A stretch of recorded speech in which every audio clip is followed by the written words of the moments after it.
My name is Samuel Carter, and I've been working this patch of land in Colorado Territory for nigh on 15 years now. The year was 1887, and I'd grown accustomed to the solitude that comes with ranching in these parts. My nearest neighbor was a good day's ride away, and most folks who passed through were either heading to the gold fields or running from something they'd rather forget. The harsh winter had been particularly brutal that year. Snow had piled up higher than my fence posts, and I'd lost 3 head of cattle to wolves. Spring came late and reluctant, bringing with it the kind of mud that could swallow a horse whole. I'd been working from dawn to dusk just to keep my small herd alive, and the isolation was weighing on me heavier than usual. The morning that changed everything started like any other. I was mending fence near the eastern boundary of my property, where the wind had knocked down nearly 50 yards of posts during the last storm. The sun was just beginning to burn off the morning mist when I heard a sound that didn't belong in the vast silence of the plains. It was crying, soft and mournful, carried on the wind like a ghost's lament. At first I figured it was just the wind playing tricks through the canyon rocks. Lord knows, I'd heard plenty of strange sounds during my years alone out here.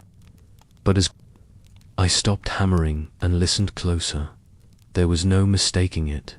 Someone was out there, and they were in distress. The crying had a desperate quality to it, the kind of sound that cuts right through a man's heart. I dropped my tools and followed the sound, my boots crunching through the frost-covered grass. The crying grew louder as I crested a small hill, and what I saw in the valley below made my blood run cold. There, partially buried in the red earth, about 100 yards away, was a wooden coffin. The pine box looked fresh made, but it was sitting at an odd angle, like it had been dropped rather than properly laid to rest. The lid was slightly ajar, and the crying was coming from inside. My heart hammered against my ribs as I approached, each step feeling like it took an eternity. Who buries someone in the middle of nowhere, miles from any cemetery or settlement? And why wasn't the coffin properly interred? The questions tumbled through my mind as I got closer, but they all disappeared when the crying stopped suddenly, replaced by a frightened whimpering that made my chest tight with worry. "Hello," I called out, my voice rough from disuse. In the silence of the plains, a man can go days without speaking to another soul. Is someone in there? A small voice answered, barely more than a whisper, but clear enough to make my hands shake. "Please, ... help me. I can't get out." I knelt beside the coffin and carefully lifted the lid, not knowing what horror I might find inside. What I saw made me forget every prayer I'd ever learned. Inside was a girl, couldn't have been more than 8 or 9 years old, with tangled auburn hair that caught the morning light like spun copper. Her eyes were the color of summer grass, wide with terror and exhaustion. She was wearing a simple blue dress, torn and dirty, and she was shivering despite the wool blanket that had been placed over her small frame. "Easy there, little one," I said, keeping my voice as gentle as I could manage. My own voice sounded strange to my ears, rusty from disuse. "I'm not going to hurt you. My name's Samuel. What's yours?" She looked up at me with those big green eyes, and I could see the fear and confusion swimming in them like fish in a troubled pond. Her lips were dry and cracked, and there were tear tracks down her dirt-stained cheeks. "Lily," she whispered, her voice barely audible. "My name is Lily." I reached down and carefully lifted her from the coffin, surprised by how light she was. She couldn't have weighed more than a sack of grain, all skin and bones, and I could feel her trembling against my chest like a frightened bird. As I held her I noticed something that made my stomach drop like a stone down a well. There were scratches on the inside of the coffin lid, fresh gouges in the wood that could only have been made by small fingernails. The desperate marks of someone trying to claw their way out. "How long have you been in there, Lily?" I asked, though I wasn't sure I wanted to know the answer. "I don't know," she said, her voice barely audible. "It was dark for so long, I thought. I thought no one would ever find me." She buried her face against my shoulder, and I could feel her hot tears soaking through my shirt. I wrapped my coat around her small frame and started the walk back to my cabin, my mind racing with questions that had no good answers. Who would do such a thing to a child? What kind of monster would bury a little girl alive? The more I thought about it, the more my anger grew, burning in my chest like a coal from the forge dot. As we walked across the uneven ground, I felt Lily relax slightly, in my arms, but she kept looking back over my shoulder at the coffin with those wide, frightened eyes.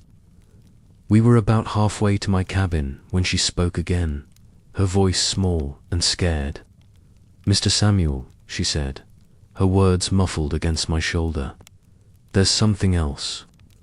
I stopped walking and looked down at her, seeing something in her expression that made my blood run cold. "What is it, Lily?" She pointed back, toward the coffin with a shaking finger. "There's someone else in there." I could hear them moving round.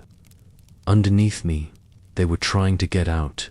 They kept knocking and calling for help, but I couldn't reach them. My blood turned to ice water in my veins. I looked back at the coffin, sitting there innocent as you please in the morning sun, and that's when I heard it. A faint tapping, rhythmic and desperate, like someone knocking on wood from the inside. The sound carried across the still air, and I knew without a doubt that Lily was telling the truth. Chapter 2. The Terrible Truth.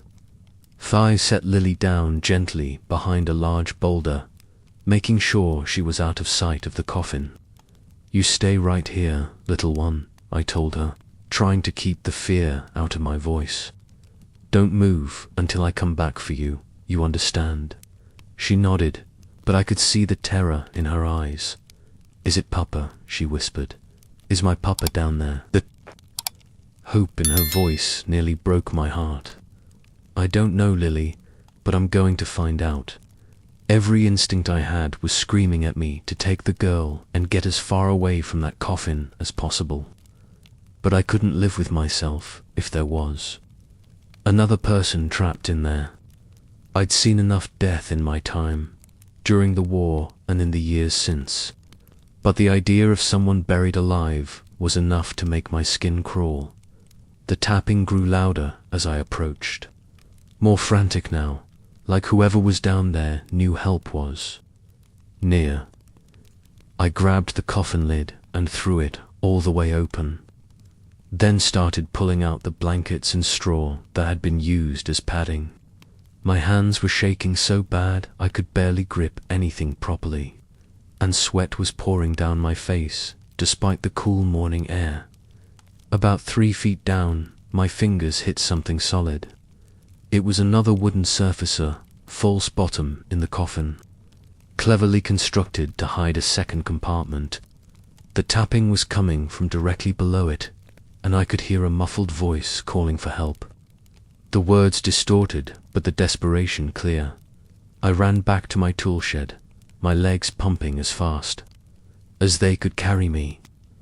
I grabbed a crowbar and a hammer, then raced back to the coffin. The voice from below was getting weaker, and I knew I didn't have much time. I wedged the crowbar under the edge of the false bottom and pried with everything I had. The wood groaned and splintered, but finally gave way with a sharp crack. What I found underneath nearly stopped my heart.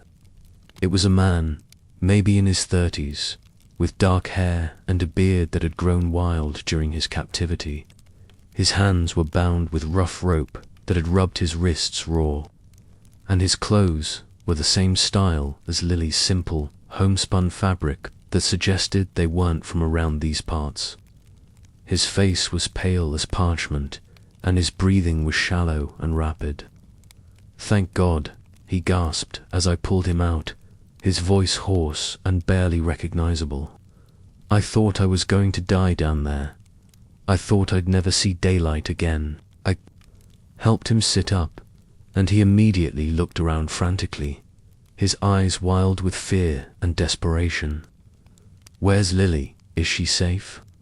Please tell me they didn't hurt her." "She's right over there," I said, pointing to where the girl was hiding. "Are you her father?" He nodded, tears streaming down his face and cutting tracks through the dirt on his cheeks. "Thomas Whitmore.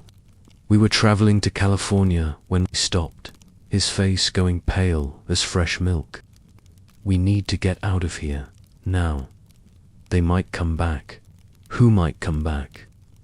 I asked, but before he could answer, Lily came running over, ignoring my instructions to stay hidden. She threw herself into her father's arms with a cry that echoed. "Across the valley, Papa," she cried, and the reunion was enough to bring tears to my own eyes.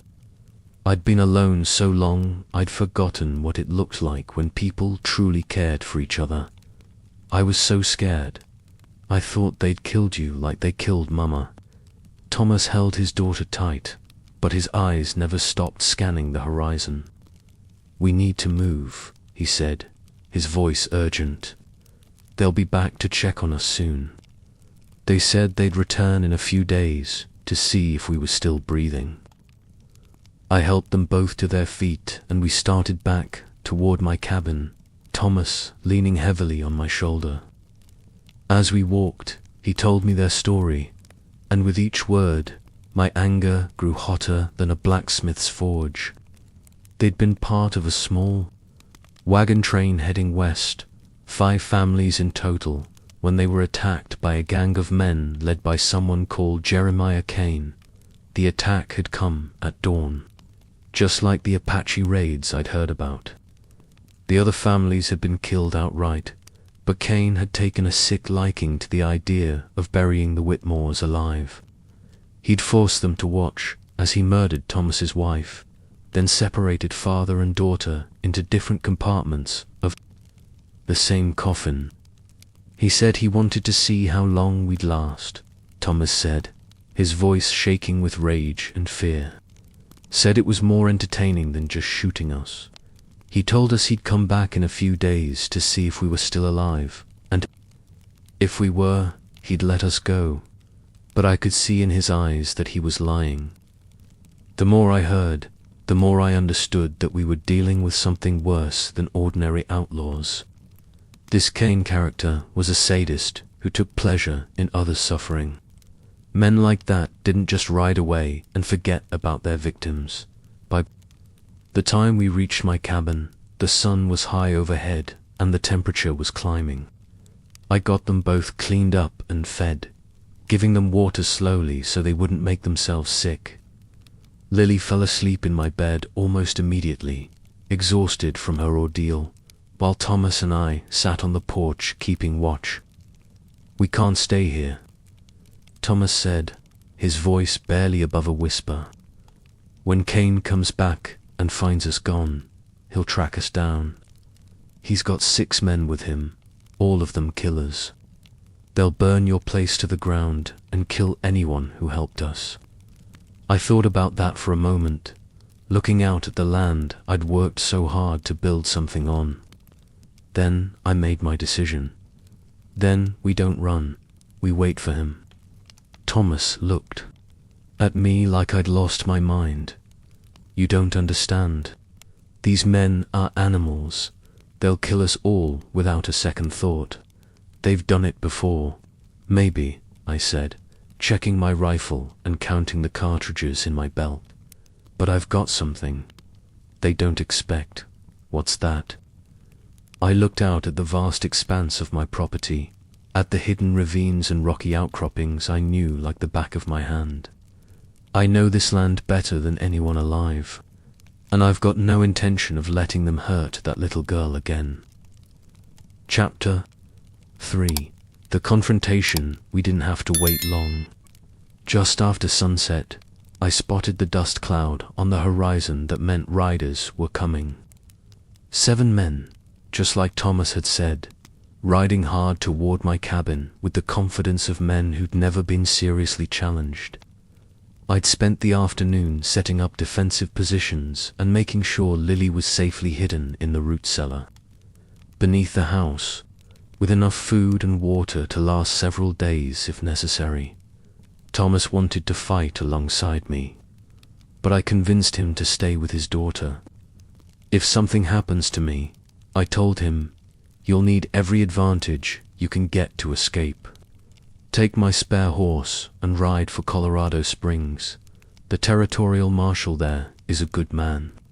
I positioned myself in the loft of my barn with a clear view of the cabin and the surrounding area. My old Spencer rifle was loaded and ready, and I had 2 Colt revolvers within easy reach. The barn gave me height and cover, and I knew the layout of my property well enough to move around in the dark if necessary. The riders came in fast and loud, whooping and hollering like they were celebrating some kind of victory. Their leader, a big man with a scar running down the left side of his face like a lightning bolt, had to be Jeremiah Kane. He was bigger than I'd expected, probably 6.5 feet tall with shoulders like a bull. He dismounted and walked right up to my front door like he owned the place. "Carter," he shouted, his voice carrying across the yard. "I know you're in there. You've got something that belongs to me, and I want it back." I didn't answer. Let him. Think he had the advantage. From my position in the loft, I could see all 7 men clearly. They were spread out in a loose semicircle around the cabin, all of them armed with rifles and revolvers. Professional killers, by the look of them. "I'm going to count to 10, Kane continued, his voice taking on a menacing tone. "Then we're coming in after them. And when we do, things are going to get very unpleasant for everyone involved. You have my word on that." He started counting slowly, and I used the time to steady my breathing and line up my first shot. When he reached 8, I put a bullet in the dirt right between his feet, close enough to kick dust up on his boots.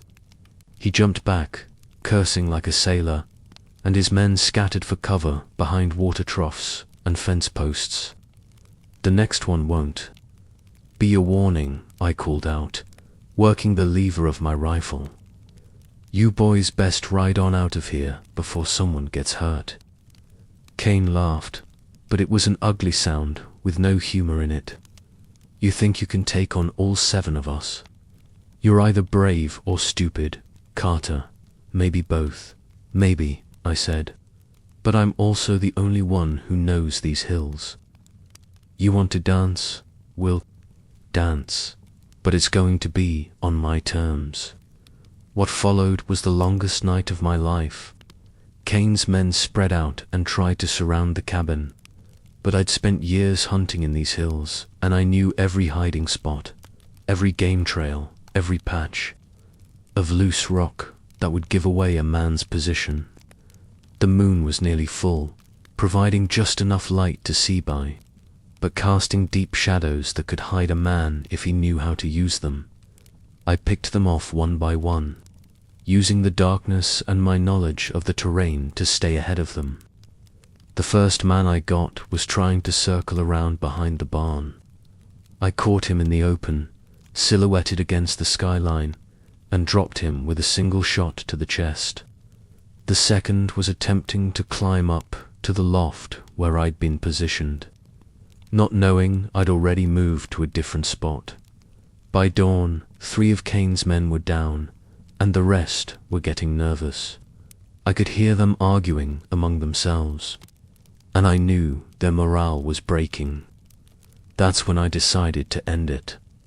I circled around behind them, using a dry creek bed that ran along the north side of my property. I came up on their makeshift camp just as the sun was breaking over the eastern hills, painting the sky the color of fresh blood. Cain was standing over a small fire, his remaining men huddled around him like scared children. He looked older in the morning light, and I could see the fear in his eyes. "It's over, Cain," I said, my rifle trained on his chest. "Your boys are dead or dying, and you're outnumbered." He spun around, going for his gun, but I was ready for him. My shot took him in the shoulder, spinning him around and dropping him to his knees. His remaining men threw down their weapons and raised their hands, all the fight gone out of them. "Please," one of them said, his voice shaking. "We don't want any trouble. We were just following orders."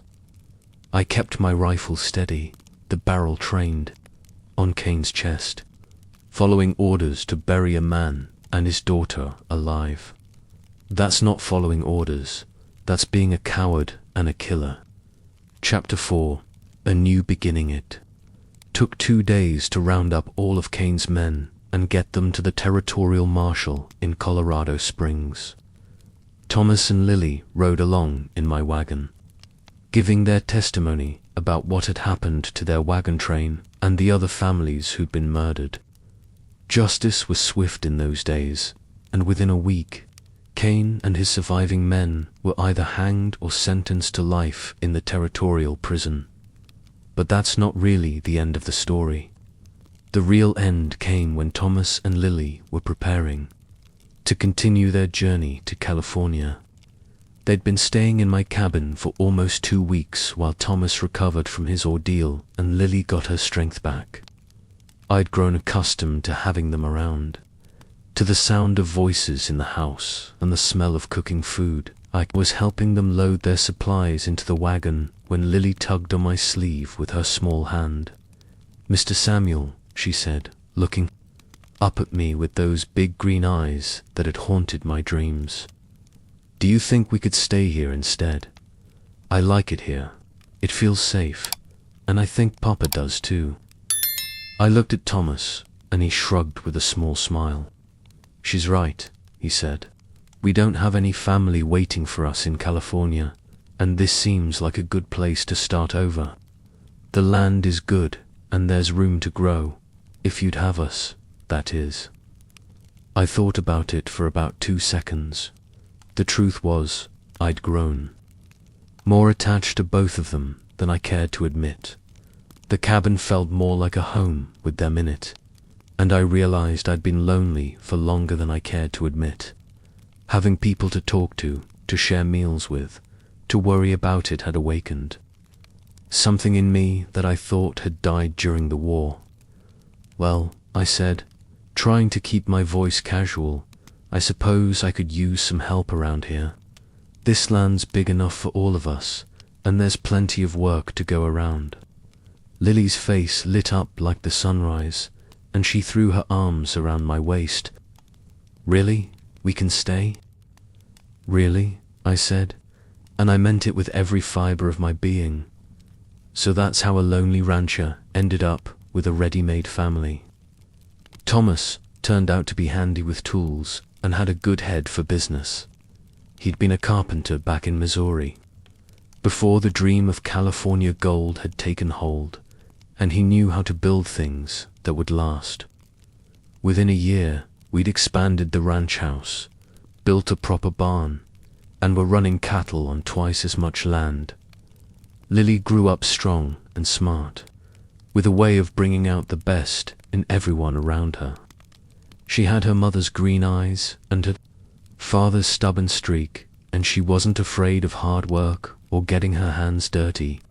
She learned to ride and rope and shoot. But she also brought something else to the ranch: laughter and joy and the kind of warmth that makes a house feel like a home. I often think about that morning when I heard her crying from inside that coffin. If I'd been working a different section of fence, or if the wind had been blowing the wrong way, I might never have found them. Sometimes the smallest moments can change everything, and I'm grateful every day that I was in the right place at the right time. The Whitmore family gave me something. I didn't even know I was missing a reason to get up in the morning, besides just surviving another day.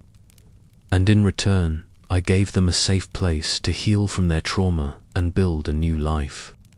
We became a family, not through blood, but through choice and circumstance, and the bonds that form when people face hardship together. Years later, when Lily was grown and married with children of her own, she used to bring them to visit the ranch. She'd tell them the story of how Grandpa Samuel found her and her father, and how they'd all become a family. She'd always end it the same way. Sometimes the worst thing that happens to you leads to the best thing that ever happened to you.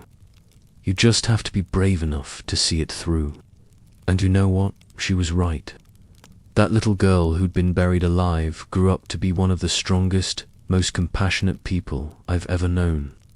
And Thomas became not just a partner in the ranch, but the brother I'd never had. We worked that land together for 30 years, building something lasting and good out of the ashes of tragedy. The old coffin is still out there somewhere, probably rotted away to nothing by now. But sometimes, when the wind is just right and I'm working alone in the fields, I think I can still hear that faint crying carried on the breeze. It reminds me that there are people out there who need help, who are trapped and scared and hoping someone will hear them. And it reminds me that sometimes, if you're lucky and you're listening, you might just be the one to answer their call. If this story moved you the way it moved me to live it, I'd love to hear your thoughts in the comments below.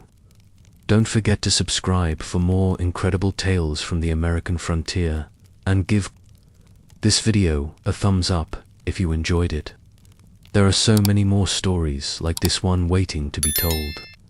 Stories of ordinary people doing extraordinary things when circumstances demand it. I can't wait to share them with you.